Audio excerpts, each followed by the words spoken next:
What have you got for us now, Olivia? I've got a bone to pick. Uh-oh. Not with neither of you two, don't worry. I was going to say, what a way to say hello.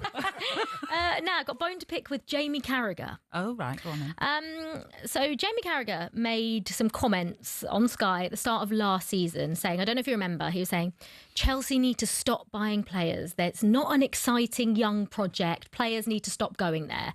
Now, fast forward 12 months, Chelsea have got into the Champions League when no one expected them to, won the Conference League, which everyone expected them to, and then, of course, won the Club World Cup, which, again, no one expected them to. And he's come out again and since then, so this is recent, in the last 24 hours, and said he's questioned Chelsea's direction under Todd Boehly and Enzo Maresca, claiming the Blues are still no nearer to mounting a Premier League title challenge despite becoming world champions and splashing another £250 million on new signings. Let's just remember that they've also recouped £200 million on outgoings this summer as well. But, Cass, I don't know what your opinions are. To say that Chelsea are no clearer to mounting a Premier League title challenge, I think is a little bit... I don't know. I don't think that's right. And everyone's entitled to their opinion. But looking at Chelsea over the last 12 months, I think Chelsea are definitely closer to a Premier League title charge. I don't think they're ready yet, which is what he said as well. But to say they're not nearer, would you agree? They are absolutely a challenger for the title. Yeah, So I think Arsenal... I think City are the one for me, and I've said this to Nat at the weekends where we've chatted, that City are the one I'm more questionable how good they're going to be because they've set the standards over the last decade and more of how good they can be. I think if Pedro works, because he's a hell of a player, lots of people, Brighton fans will tell you that, if he works for them in that position, Chelsea's midfield is phenomenal. So Caicedo is now, for me, arguably one of the best midfielders in the world, if not the best, but one of them. The first season he came, he weren't fit.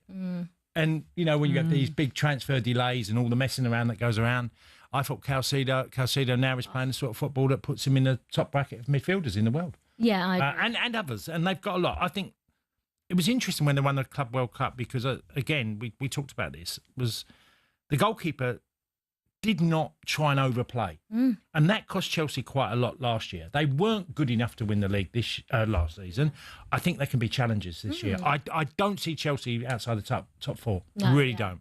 Yeah, and I think it's quite weird because it feels like he talks about Chelsea in a slightly negative way. And don't get me wrong, a lot of people had their criticisms and questions about the ownership when they first came in and some of the decisions they made, and maybe rightly so. But I feel like a lot of them have maybe changed their opinion a little bit based off of the last 12 months under Enzo Maresca. And I think Chelsea were top of the league or close to top of the league up until Christmas last year. Admittedly fell off a cliff, but recovered well at the end of last season. But he's also come out and criticised the quality of the signings and saying that they haven't upgraded the players that have left. Now, I look at the players that have left, like João Felix didn't even play. Madueke was okay, had some discipline problems, was kept out the squad a few times, and bought Gittins, who I would say is probably on par with Madueke at least. Obviously brought in another Brazilian wonder kid. We don't know how he's going to get on. But we've improved the attack in João Pedro and Liam Delap because we've really only had Nicholas Jackson last season. So does that feel harsh as well? He's criticised the club signings this summer because I look at the squad that Chelsea had last season and that Chelsea have going into this season, and I think it's much better. Yeah, it is. So where are these comments coming from Jamie Carragher? I mean, Jamie's a die-hard Liverpool fan like myself, and he's not. He's an Evertonian actually, but his affection for the club, I understand. There's been quite an intense sort of rivalry between the two clubs over the last couple of decades that never existed in years gone by. I don't agree with him. I think Chelsea are very, very close to being a title-winning team. Liverpool look exceptional with what they've done, but there's never a guarantee on the transfer.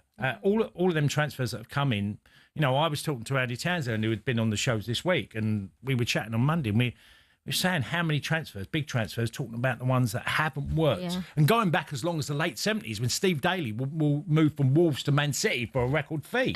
And completely a year and a half later was nowhere in comparison to what they spent on him. So this happens quite regularly. If Liverpool's transfers work, well, everybody's in trouble. Yeah. Well, maybe Jamie Carragher will be eating some humble pie come the end of the season, but we have a long few months to go until we can see if that happens. talksport breakfast, waking you up Monday to Friday morning from 6 a.m. on AM, on DAB, via the talksport app and on your smart speaker. talksport.